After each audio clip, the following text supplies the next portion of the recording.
Hello and welcome from Mexico City to this episode of Crossing Borders with Nathan Lustig, where I have conversations with entrepreneurs doing business across borders and the people who support them, with a focus on those with some connection to Latin America. This episode is brought to you by LatamList.com. If you like this podcast, you'll enjoy Latam List's daily tech news reporting. Sign up for the mailing list to get weekly email updates. My guest today is Andy Kieffer, a Guadalajara-based entrepreneur turned investor, founder of AgaveLab. Originally from the Midwest, Andy moved to California and worked on early-stage tech companies, building multiple startups and helping them raise money, grow quickly, and even get acquired. After doing a successful stint at a U.S. startup, Andy and his family decided to spend a year relaxing in Guadalajara. Andy started working with U.S. startups who needed help building their products and founded AgaveLab, hiring local Guadalajara talent to build Silicon Valley products. We cover his story, building tech for Silicon Valley, starting to create products for the Mexico market, and his startup studio or startup apprenticeship, as we named it in the podcast, program AgaveLab, which is helping build technology to help solve some of Mexico's biggest problems.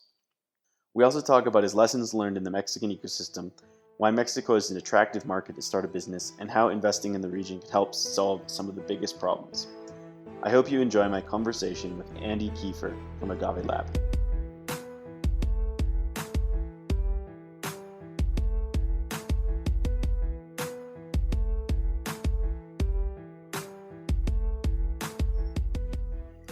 Hey, Andy, welcome to the podcast. Thanks for being willing to do it. Yeah, pleasure to be here, Nathan. Thanks for inviting me. Awesome. So where are you in the world today? Today, I am in my office in Guadalajara, Mexico. Sitting in the conference room, looking out the window. It's one of those uncharacteristically rainy days in Guadalajara. We get one of those about every 6 months. So everybody here is kind of enjoying the cool, dark Seattle-style weather. Yeah, I don't think I've ever seen rain in Guadalajara. It's always been really sunny and really warm. Yeah, usually we get rain in the nights, and there's kind of a tropical downpour in the nights, but every once in a while we'll get I can see already it's breaking up. It's only about 10 o'clock, and by noon it'll be back up probably into the 80s. So it's funny when it's cloudy here, everyone's kind of excited. So tell me a little bit about what you're working on today. Tell me about AgaveLabs. Okay, so, I've been struggling with this actually lately about what to call ourselves. We're not a VC firm. We're not really a traditional company builder, but we're probably closer to that. Probably let me just explain what we do, and then maybe together we can come up with a new name for it because I'm struggling for one. When I came here, when I started AgaveLab, what I was looking for is I saw there was a lot of investors in Mexico who came out of maybe a private equity background or a banking background who had never had any experience in building or running a startup on one side. On the other side, I saw that there was a bunch of new, young, recent college grads, super bright, super talented, but had never really been in a startup before and really didn't know how that worked. They'd read a little bit online, but never actually been close enough to want to see it. And on the other angle, we've got a market where there's a tremendous amount of I'll call it low-hanging fruit, just opportunities where there are huge markets where hundreds of millions of dollars are moving around in a very inefficient fashion, kind of working. If you could spin back the clock to maybe what things looked like in the early 80s or maybe the late 70s in the United States, some of those things are still happening here.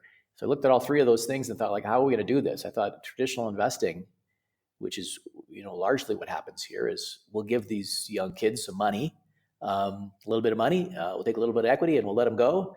But that didn't seem to be working very well because a lot of these startups were like, okay, great. Thanks for the, $25K. What am I supposed to do with it?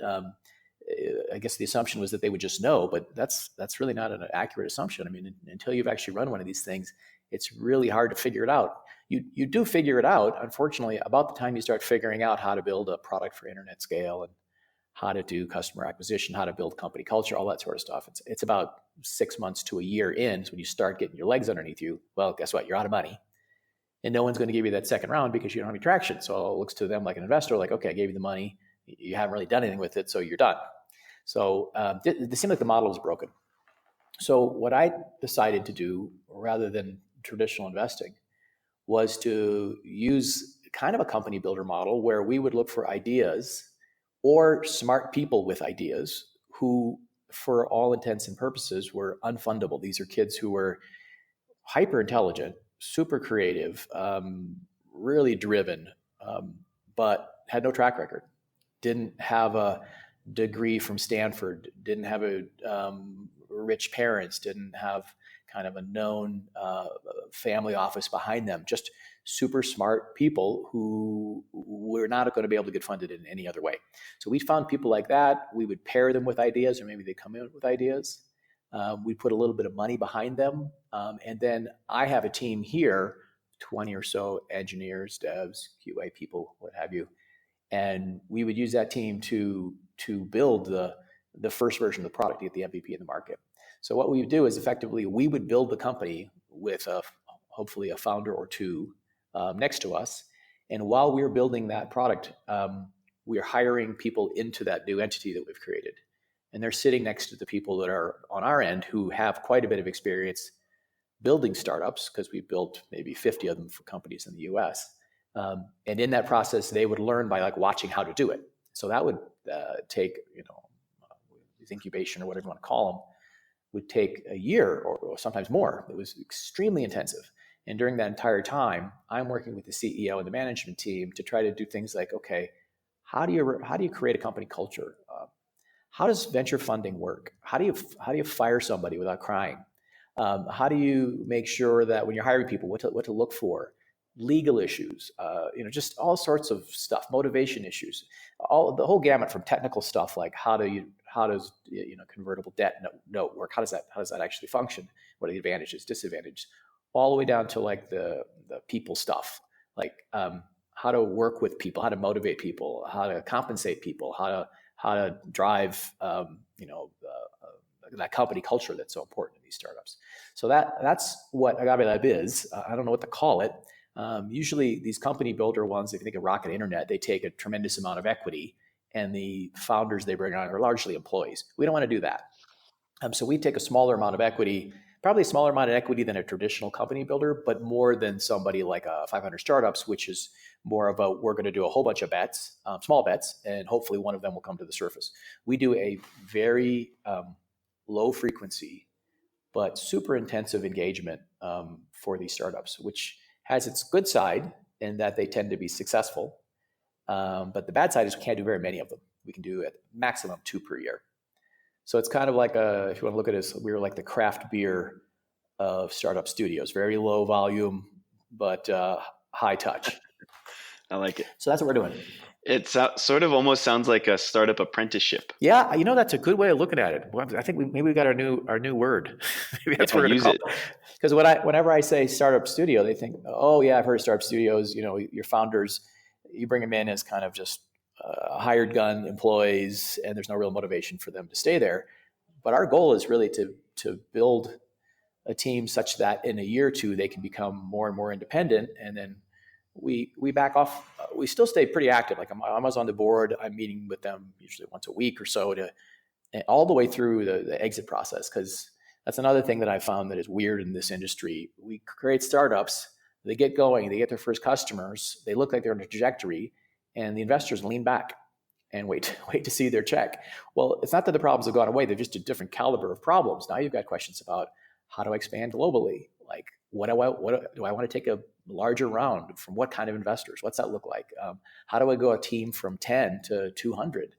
How do I manage a partnership or an acquisition? All that stuff's equally thorny. But a lot of times these entrepreneurs don't have the opportunity to have somebody they can talk to about it. And I think that's what we offer, is just a kind of a shoulder to cry on, and somebody who will support them, like a partner, like someone I've seen a lot of investors who they have to pitch to and impress and make it sound like everything's going awesome, and then go in their car and cry. We want to be there for like the good times and the bad times, when stuff goes off the rails, when the shit hits the fan. And every one of the companies that I have now has had not all of them, I would say a good 75% of them have had that moment of crisis, like, oh shit, what we thought we were going to do is not going to work. Crap, what happens now? Normally what happens with investors at that point, everybody starts blaming them. Like, oh, you failed. Like, oh gosh, I can't believe it. Blah, blah. I mean, I look at that as like, okay, what an interesting opportunity. Now we've learned so much, having gone through this failure, which let's be honest, that's where you learn. And everything's going great. You don't learn as much as when the wheels come off. How do you take that 6 months of hard work only to crash? And then most investors at that point would have been like, okay, I'm washing my hands of this thing. I'm going to try to get as far away from it as possible because this thing's going to hit the wall. I don't want to be standing next to it. I think at that point, it's like, okay, great. We learned a lot. How can we repurpose that learning, do some sort of hard pivot and pick ourselves back up and keep going? And just, as I said, 75% of the companies I've worked with have gone through that. I'm starting to think it's a requirement. If you don't go through that sense of we've crashed and now we realize, wow, we need to be really careful where we spend our money. We need to be we need to look at warning signals and take them seriously.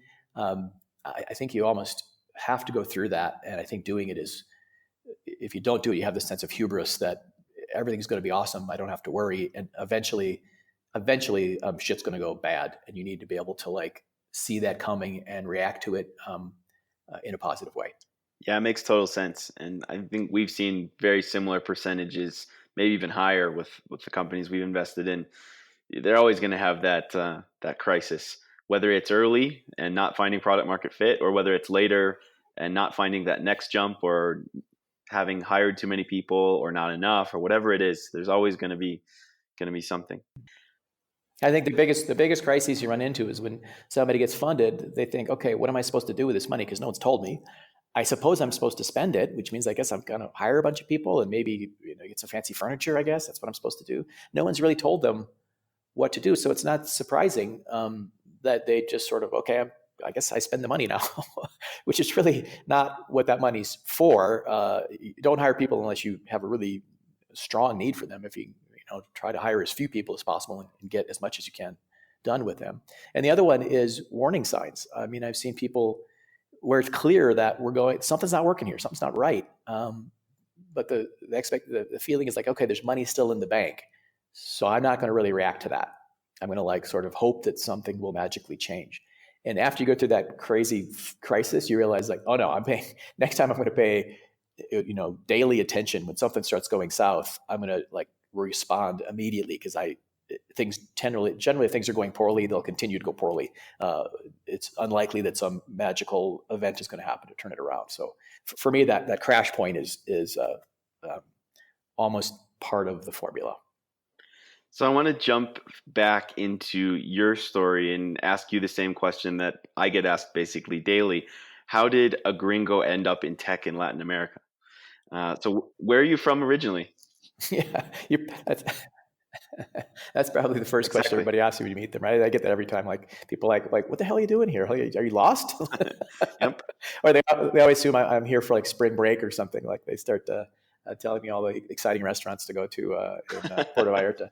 So I'm originally from the Midwest in a little tiny town, a little kind of farming town. But then the day I turned 18, I left and traveled around quite a bit, lived in Europe a bit, lived on the East Coast a bit, finally settled in San Francisco.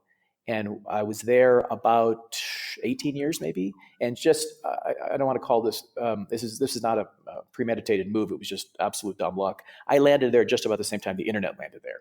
So I was there working in the internet space before we even had a name for it, working like pre-Netscape, back, pre-Mosaic, if you can imagine that. And went through the whole first .com boom, everything all the way up through like the pets.com thing. So had a couple companies there. One of them it was called Broadbase. It's since been merged with Kana Communication. Was working with a couple of my buds. Was one of the first like non-technical hires. They had I think it was like 6 or 7 engineers, and came on running business development for them. And then that company did really super well. We took it public. Raised a tremendous amount of hundreds of millions of bucks in the public market, and then did a secondary for another $300-400 million. Had a $3.2 billion market cap. And then we sold that company off after I was there for 4 years. I went and did another one, and I kept doing them. And these are mostly operational roles in very early stage startups that were venture backed. And I would be brought in either by the venture company or the VC or through just bumping into people. So I developed a pretty big network there. And the last company I had was a Kleiner Perkins-backed company that got sold off down on Brad Street. And then it was like, okay, let's do it again. Um, and what I had done in between each one of these startups is I'd taken a year off and went and I lived in France for a while, and then came back and did another one. Then I went to Scotland. Would just take a year off and relax. So after I sold this one, I thought, well, okay, let's go to Mexico. We'd never been here other than on vacation. So me and my wife, and I had 2 kids, a 2-year-old and a 4-year-old, and we decided to move to Guadalajara. Just really, I wanted to just surf, and my wife said, "No, I'm not going to go live in a little surf town and have you surf all day. I want a city." So we compromised on Guadalajara, which is close enough to some really good surf and to a beach, but is a major city. So as luck would have it, it turns out that this turned into being one of the tech hubs of Latin America. So lucky me. I got here planning on just kind of spending a year, but after I was here a couple months, I started to get calls from people in San Francisco. These are CEOs, founders, VC people saying, "Hey, we can't hire anybody in San Francisco." Facebook and Google like hoovering up everybody that they can find, and no one wants to go work for a brand new startup whose options are worth nothing. So can you put together a team down there and help us build our MVP?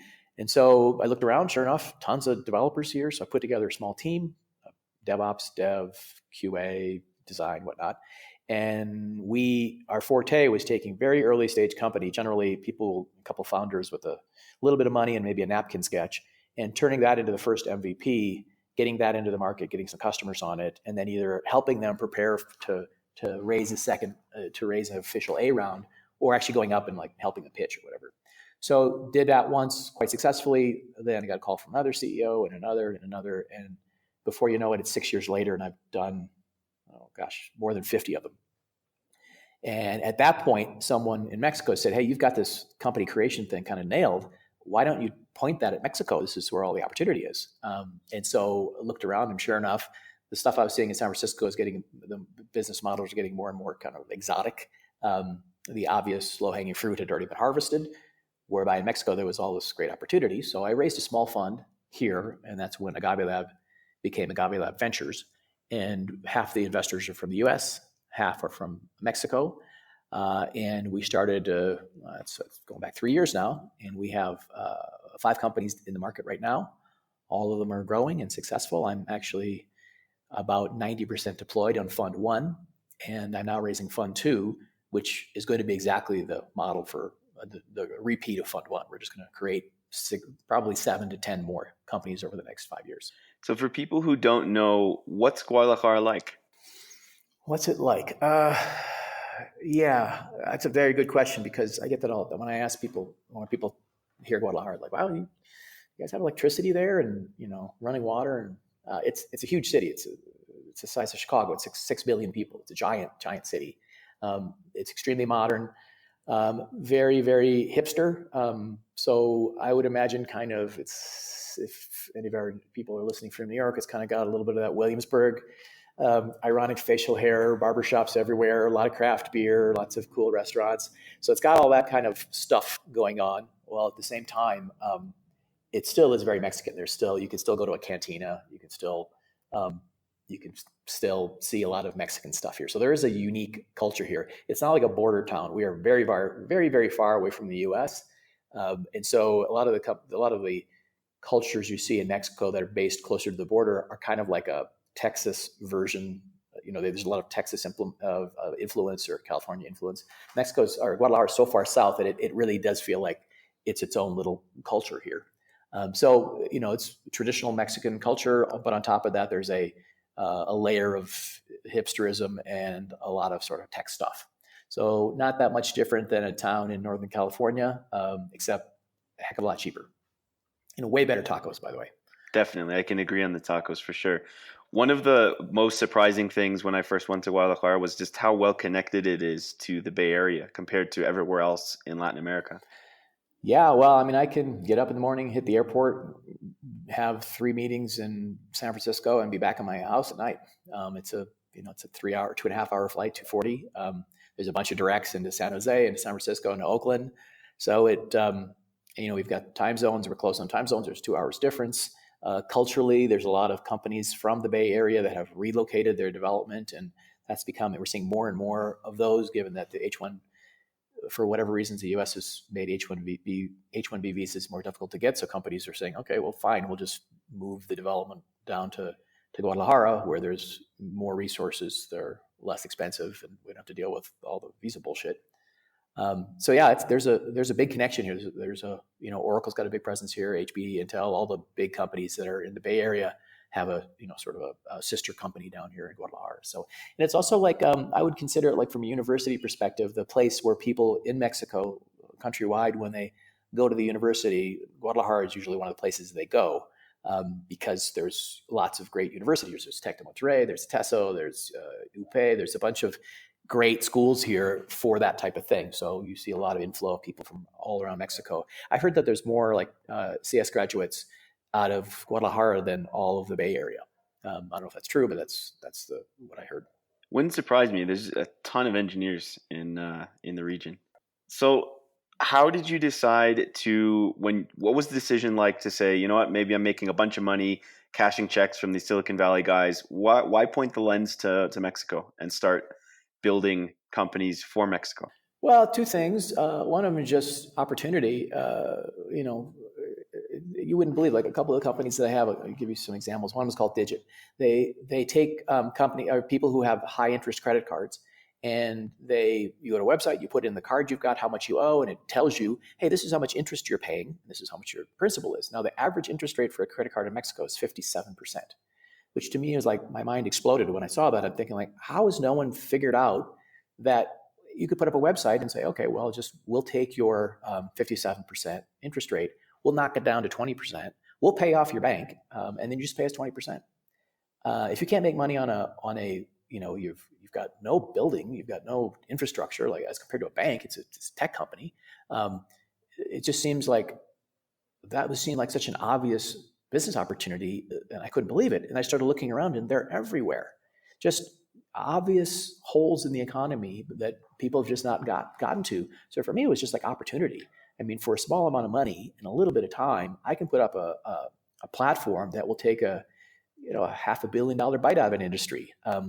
Where in the U.S., those things don't really exist anymore. I mean, startup in the U.S., you've got to raise like 60 million in your A round.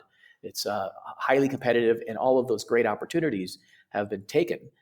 There are lots of opportunities, but they're quite advanced, and they're actually standing on the shoulders of earlier infrastructure plays. A lot of the infrastructure plays here in Mexico haven't happened. So for me, it just seemed like, number one, this is an easy way to make a bunch of money. And number two, I think it's something that's good for Mexico. Mexico needs this. Mexico's been insulated from global competition for a long time, and that's ending.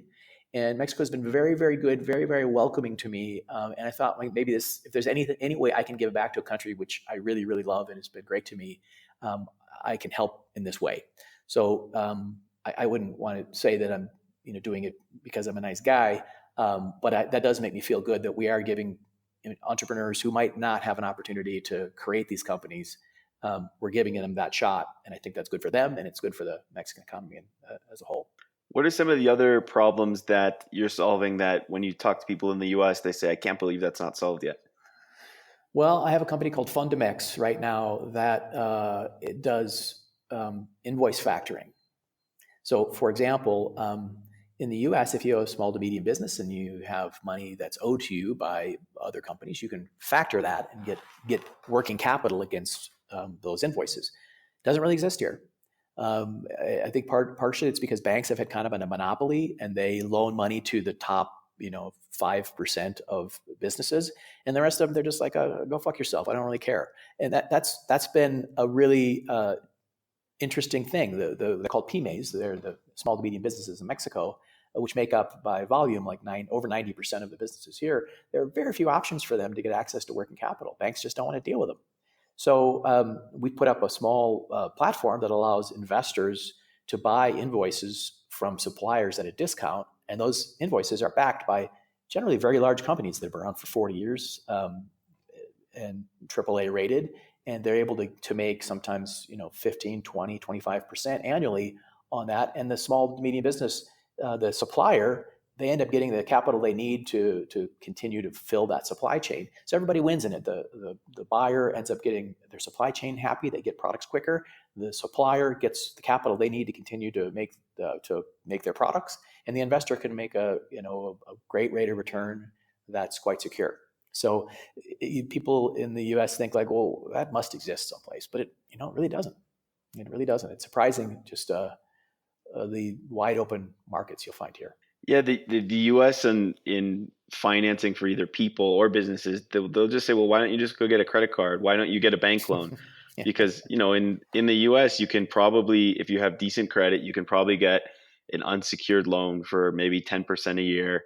You can probably get a credit card at 15 to 20, but that just doesn't exist. Like we were in a meeting with some bankers in Mexico, and they basically sort of laughing but serious said, we don't want to touch a client and loan to a client that doesn't sell $100 million a year.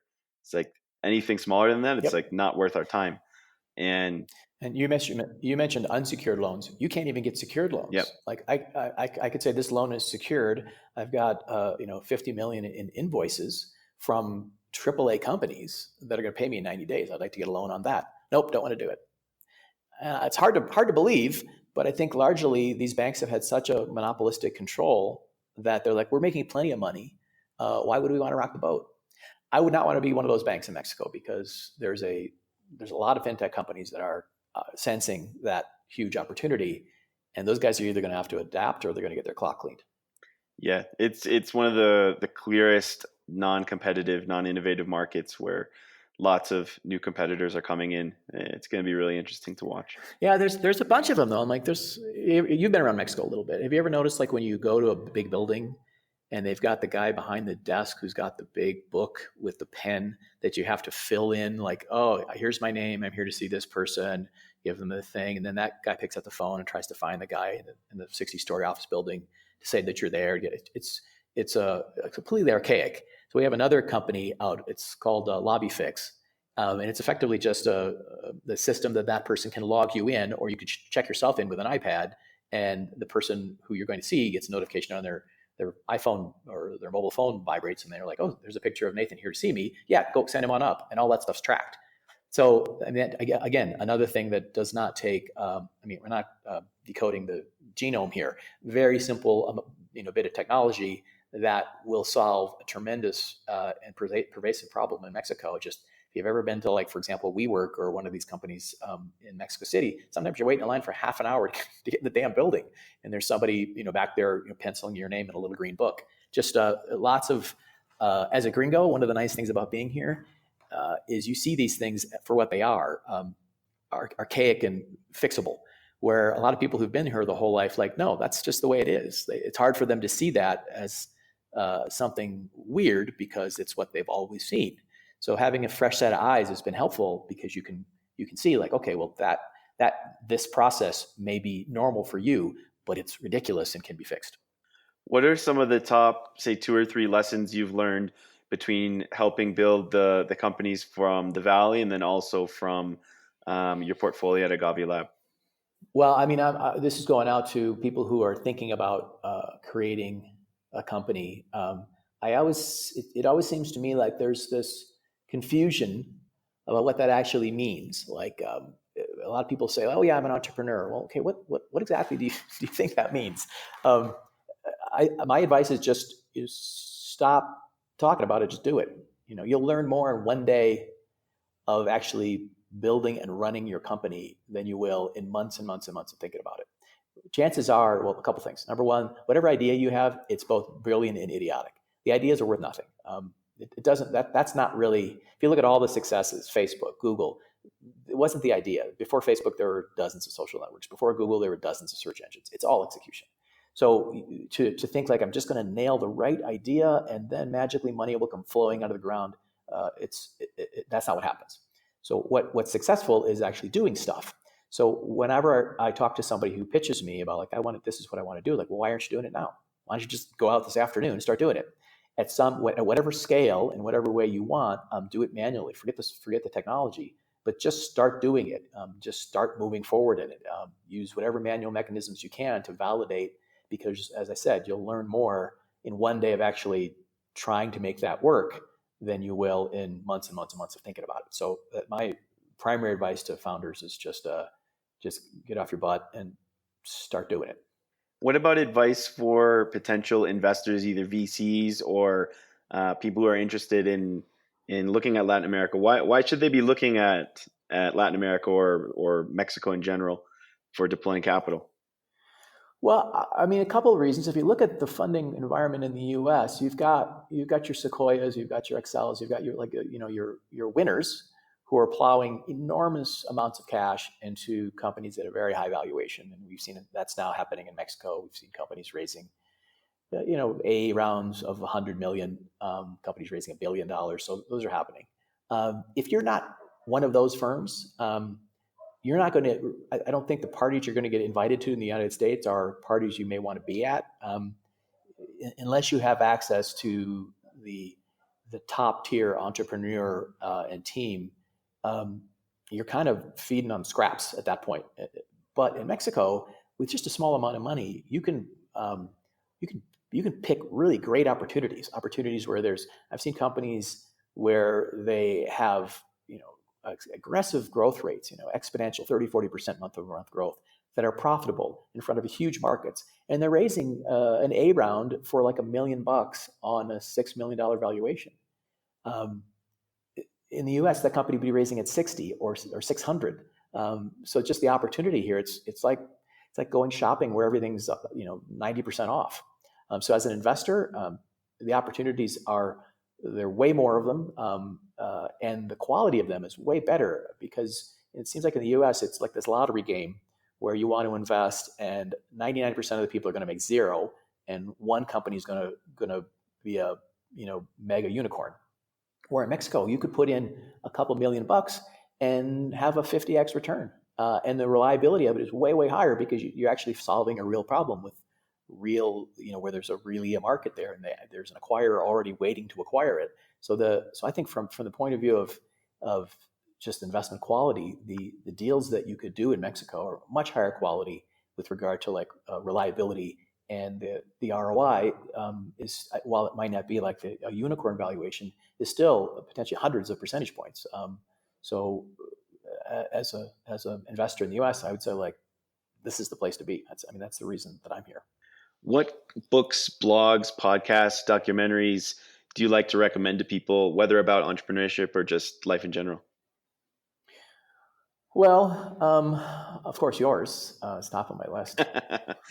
Shameless plug. I'll take all of them I can get. Well, I don't know. I mean, I don't really have a good answer for that. I mean, there's a bunch of books that have been really important for me that I recommend to my founders here. And it's a little weird because the ones that I recommend, I don't know, it's because I'm so old, but they seem to have more resonance here. Like, for example, like the old, like Crossing the Chasm stuff, like those old books, because that's kind of where we are. Like a lot of the blogs, a lot of the stuff that comes out of the Bay Area is based on a very sophisticated market where a lot of the basics have already been learned, and now we're refining models that are much more attenuated, I guess. Where some of the basic stuff, like the just some of the more traditional business management books, are the ones that I recommend. Of course, you got to keep up on what's happening. Some of the newer stuff, but for me, just anything that you could find that just would give you the basics of how to run and manage a business are valuable. What's next for you and for AgaveLab? Well, as I mentioned, I'm raising a second fund. I'm going to do my first closing at the end of July. I think we're pretty much there. I got a couple more deals I got to close between now and July, which is because then we're heading into summer and everybody goes to sleep. And then it's just going to be we're going to do the same thing. I mean, it worked really well. And I really had fun. I mean, it seems like the companies that we've done are all on their way to being successful. So far, it's weird. We have 100% hit ratio. All of our companies are up. They're either on their way to a successful exit, or they're earlier in their stage, or they're showing growth and revenue. So I just want to do the same thing. So I'm just going to, starting the end of Q3, beginning of Q4, we're going to do our first investment from our second fund. Awesome. Well, it's going to be fun to watch you build another bunch of companies over the next couple of years, and appreciate you taking the time to share the story. Oh, it was great, Nathan. Thanks very much for having me on. Thanks again for listening to this episode of Crossing Borders with my guest, Andy Kieffer. If you like the podcast, please share it with a friend and give us a rating on iTunes or wherever you listen to your podcasts. Big thanks to the entrepreneurs who reached out at Campus Party in Bogota, who were Crossing Borders listeners and came up after the event to say hi. Thanks again for listening. Thanks to Angel, Sofia, and Josefina for helping produce the podcast and writing the show notes, and thanks to you for listening. Hope you have a great rest of your day.